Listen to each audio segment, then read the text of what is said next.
oh my gosh, not only did she make this entire trip in the dark alone by herself, but she had to come back before the morning because that was the road that Cornwallis and his British Southern Army were going to take to try to capture Lafayette. You are listening to History Man, platform for historians, curators, and authors to tell their stories of the American Revolution. Walk in the footsteps of heroes and proclaim freedom reigns. On today's episode, we are with Libby McNamee, lawyer, soldier, and writer. So welcome, Libby. Thank you so much. Thank you for having me, Eric. Tell me a little bit about you. How did you get into writing and specifically writing about these heroes of our Revolutionary War and the past in general? I started off as a lawyer, as I do like research, and realized that really wasn't for me. And I actually stumbled onto a true story about Susanna Bowling from the Revolution. And that spiraled me into this love of history later in life. And I turned that into a novel and then wrote another and another. And now I'm a full-fledged history geek. Very proud of it. Well, start out by telling us where we can get your books. Let's see. They are on Amazon, of course, and they are at many different historical places, Mount Vernon, Colonial Williamsburg, Boston Tea Party ships, and as well as Barnes and Noble and all that. And if you're interested, I do a special promotion at Christmas on my website, libbymcnamee.com, where I have the book and I will sign it for whomever you'd like, and I'll wrap it in Christmas wrapping and mail it to your recipient. So you don't have to do anything. And I love to wrap, so it's one of my favorite times of the year to do that. Well, that's fantastic. You've written how many books now so far?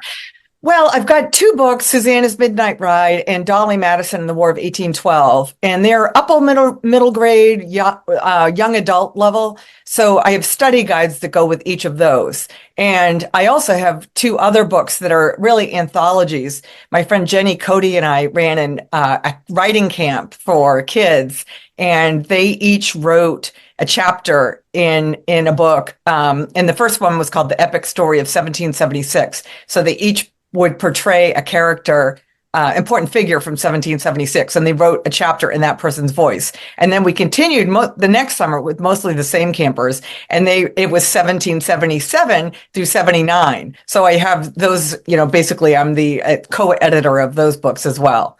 And I have a third book, The Union Spy Mistress, the story of Elizabeth Van Lew, that will be coming out this spring. Well, you are busy. Yeah. So I'm intrigued by Susanna's Midnight Ride. So talk to me about that book. Oh, it's an amazing story. I ended up meeting a descendant of Susanna's. I was actually at a funeral, and he told me this story, and I'm originally from the Boston area. So I grew up with Paul Revere, Lexington, Concord, and none of this Southern campaign talk. So I thought this is just amazing that this young 16-year-old girl in Virginia saved Lafayette from capture, paving the way for the Battle of Yorktown. And I immediately thought, well, I'm going to look into this because I bet it isn't true. I bet there isn't any proof out there. And I found this book. It's called The Big Little Stories from the American Revolution. And on page 116, it says, "Remember Susanna Bowling of Virginia? That's all right. Hardly anyone does today." And then they had a whopping paragraph about her. And then I located another history book about Prince George County, Virginia, that's basically out of print. I got it. The library had an extra copy in the back, and they felt sorry for me, and they gave it to me. And that had, basically a page about what she did. So then I really started piecing it back together, looking at the timeline, trying to figure out, does this really fit with the way the events were unfolding? And I became more and more intrigued as I realized it really did, that Cornwallis was there during this time period. Lafayette was at the halfway house, and that another ride it's famous in Virginia is the ride of Jack Jewett.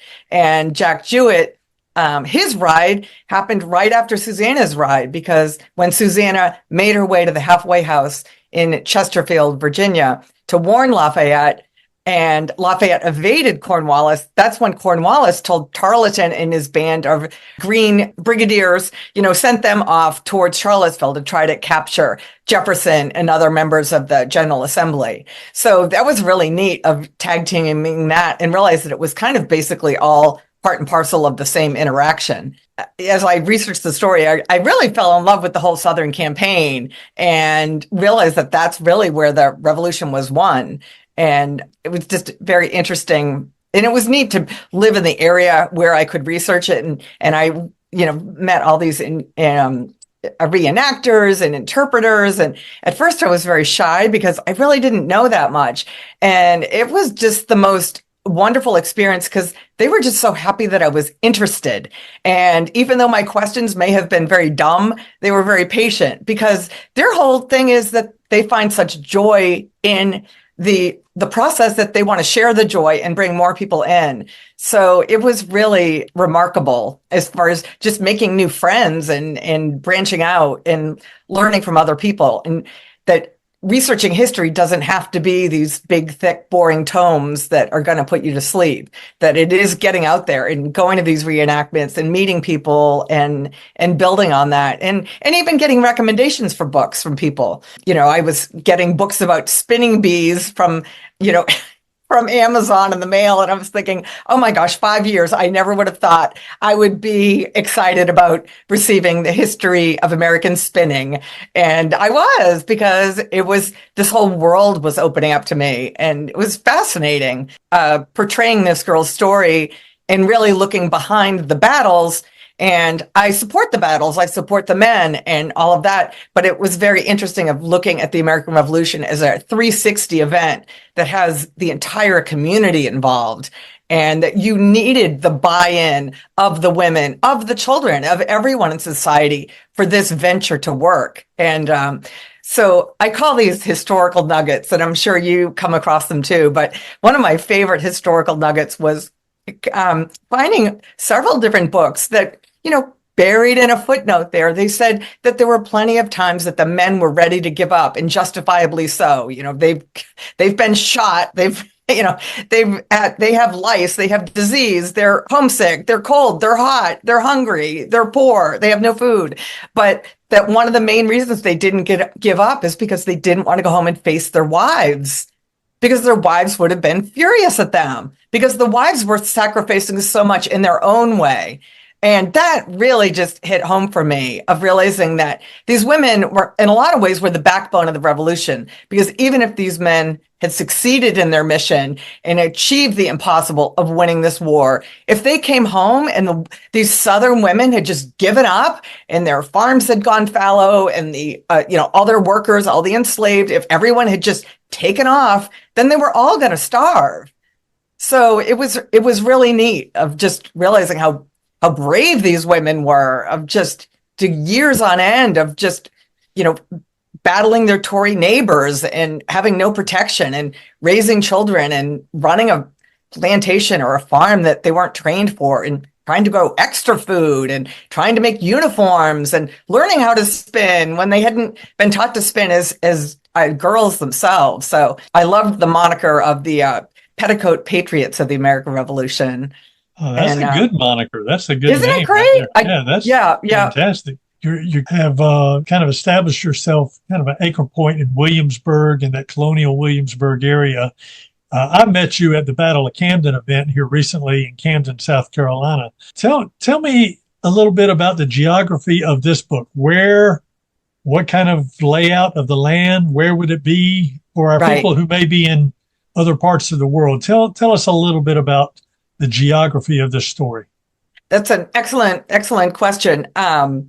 Susanna lived in City Point, which was this tiny little town, which now is part of Hopewell, Virginia. So it's south of Richmond, very close to the Petersburg area, south of Richmond. So basically south on 95 from Richmond, about 35, 40 minutes now by car. But back then, that was a 2-day trip. So there was only one road that connected Richmond with Petersburg and this City Point area. And it's now Route 1. It's Jefferson Davis Highway, this old Indian trail. And there was a building called the Halfway House, and that was halfway between Richmond and Petersburg. It had nothing to do with anyone trying to give up alcohol. So, but because there was this one road, that's where everyone had to stay. Like all of our founding fathers had to stay at this, basically this B&B along the way. And that's where Lafayette has established his headquarters for his camp, because he was head of the Virginia campaign. So Susanna came from a very wealthy family. The last name Bowling is well known in Virginia, as one of the first families of Virginia that date back to the Jamestown era. And they were the wealthiest family in the area, and really, owned, lots of relatives, lots of wealth, lots of tobacco holdings. So she and her mother had the nicest plantation in the area, and it was called Mitchell's Plantation. And it was right on the Appomattox River, right where the Appomattox River meets the James. So when she overheard Cornwallis that night as he was quartering at her home, then she was able to sneak out through a secret underground tunnel that had been originally built to protect from attacks by Native Americans. So she went out through the tunnel that took her out to the Appomattox River, and took her canoed across the Appomattox River, and grabbed a neighbor's horse, and then rode 10 to 15 miles to warn Lafayette. And as I started to research, I realized, oh my gosh, not only did she make this entire trip in the dark alone by herself, but she had to come back before the morning, because that was the road that Cornwallis and his British Southern Army were going to take to try to capture Lafayette. So she couldn't exactly run into them on the way. So that was amazing, just researching that, and the capacity of a horse to ride all night, back and forth, and was there a moon that night that would have illuminated the path for her somewhat. So it was really interesting, kind of putting all those pieces together, and even realizing, even today, there's still a lot of swampland directly across from where her home was, and it's still there. But that meant that she would have had to go downriver in order to land. She couldn't have even gone straight across. So she would have had to go downriver, and then in the wee hours of the morning, she would have had to paddle upriver to make her way back. So that was fun. I call those, with writing historical fiction, I call those the black holes. You've got your plot points that are built in with dates and names and characters, and then you've got these gaps, and then you get to fill them in making educated guesses and being creative with the characters that you create. So do we know what she looked like? We know don't. if she was a big woman, a small woman, or we don't have any idea? Nope. There's really, there's no sketches of her, no nothing. I had pictures that I worked with that I kind of assumed that what she would have looked like for the time period. Right. But yeah, there's nothing. And there's no diary entry of hers, none of that. So it begs the question. A lot of these, there's always a question in historians' minds whether or not these characters are real, or if they're just fictions that people drummed up later on just to embellish the heroic acts of a particular community so that they could make money off of it, or whatever. Right. Well, it's interesting, because when I started talking to people in the Hopewell area, a number of them said, I remember hearing this as a bedtime story when I was a kid. And my parents would tell me the story. And then as I grew up, I just sort of forgot about the story. But, the home was there. It actually was occupied again during the Civil War by the Union during the Siege of Petersburg. And then it was occupied until the 1920s, when unfortunately there was a fire. Apparently there was a still that caught on fire there during Prohibition. So just such a shame. So they built a new home made out of as much of the original materials as they could salvage, the old bricks, all of that, a much smaller home. And it's about 1,000 feet over, but you can see where the ruins of the tunnel are. And I met people who said they played in there as kids. Now it's really overgrown with poison ivy and all that, but it would be neat to excavate. But her nickname within the community has always been the girl who won the Revolutionary War. So that's really interesting, of just the oral tradition of her story being passed down. It's a great story, and it's one that I had never heard of before this book. So kudos to you for bringing that out and sharing it to the world, and hopefully other people will read about it. And do you know of any, I'm going to say, political leanings? Obviously, she was a patriot, But, you have the associational documents that came out around 1774, and certainly there was people signing documents of loyalty to one side or the other. Do we know of anyone in her family that signed any documents? Well, since they were such a prominent family, her father had actually served in with General Washington in the early General Assembly before he passed away, or the House of Burgesses. And he and Richard Bland were the two to coin the phrase "no taxation without representation." I think actually Richard Bland gets more of the credit for that. But he passed away, unfortunately. He passed away, I think, in 1768, which was a shame because I think he really would have played a prominent part as things heated up. And then her three brothers went off to fight in the war for the Patriots. And they were, one was in the Navy, and then two others had different designations. Your story certainly highlights a heroine of the Revolutionary War, but your other story on Dolly Madison is equally as poignant and equally as heroic. Tell us a little bit about that book, if you don't mind. Oh, thank you. People always ask me, what's your favorite book? And I said, that's like picking between your two children. How could you do that? But Dolly is amazing. And as I finished the Susanna book, I thought I'll never find a story I love as much as this. And then I went with a friend to a lecture on Dolly, and it was my friend's birthday. That's why I was like, okay, it's your birthday. You want to go to this lecture on Dolly? I'll go. And by the end, I was like, this is my next book. This is what I'm going to do, because she was just amazing. I mean, this former Quaker who had a Tunisian saber under her bed as the British were approaching Washington City was absolutely amazing. Amazing. And once again, I thought the War of 1812 was going to be so boring because I didn't know anything about it. And it's absolutely so exciting and fascinating. The burning of Washington City and the Battle of Baltimore, the Battle of New Orleans. It's just amazing. And I don't remember studying it at school at all. I mean, the American Revolution, I think I got a skewed version living in Massachusetts, but I don't remember learning about the War of 1812 at all and how close we came to losing our country. That's great. Your books will be very well received by anybody that picks up these books. The readers will find these very exciting and informational. I mean, they're chock full of fact and link the tapestry of America, especially in the early parts of this country. So thank you for writing these. Thank you. It's been an honor, really, truly. I want to ask you something that I ask all my guests, or try to ask all my guests. As we kind of wind down here, tell me what freedom means to you. It's such a great question because it's one of those questions that we should all have an answer to. And I'm glad that you warned me because I really took some time to think about it. But I immediately think of freedom. When you think of liberty, you think of freedom.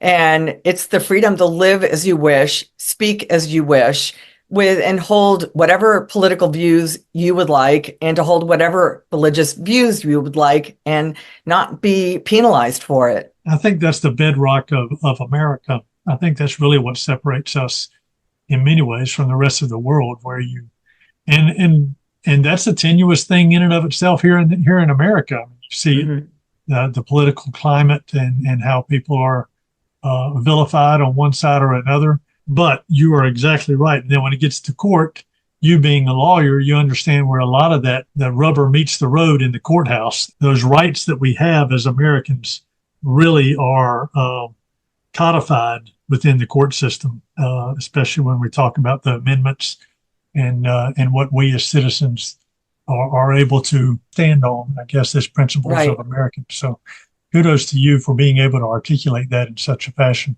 I've had other people that struggle with that. They struggle with, well, what does liberty mean to me? What does freedom mean to me? I had a lady in Alaska. I asked her on the streets of one of the towns up there, and she said, "I like the fact that as an American, I can go anywhere I want, not have to worry about being yanked in and pulled in for this or that, and I am just free to move about and live my life the way I want to." And we as Americans, I think in many ways, we don't realize just how unique that is in the world. And so kudos to you for being able to articulate that. Tell us a little bit about your books again and where we can find them. Let's see, they're on Amazon, and they're also on my website. If you want special Christmas wrapping, I'd be happy to mail them to whoever you'd like. And they're at lots of different museums, lots in the Richmond area. But actually, I've got them down in Camden. Historic Camden is going to carry them now, which is wonderful. Right. And I definitely want to come back to Camden. I really fell in love with that location. And I love South Carolinians. They are just the friendliest people. And I love how much they love their history in South Carolina. Yeah. It's amazing. And how much the state subsidizes it. The facilities there are incredible. And everyone's so engaged. That reenactment was phenomenal. It is. Absolutely phenomenal. It's the merchants and the sutlers and oh my gosh, everyone was so amazing. It has grown every year. It is the biggest reenactment, Revolutionary War reenactment in, they like to say the country, but it's really the world because they don't celebrate the American Revolution, right? In other parts of the world, Britain.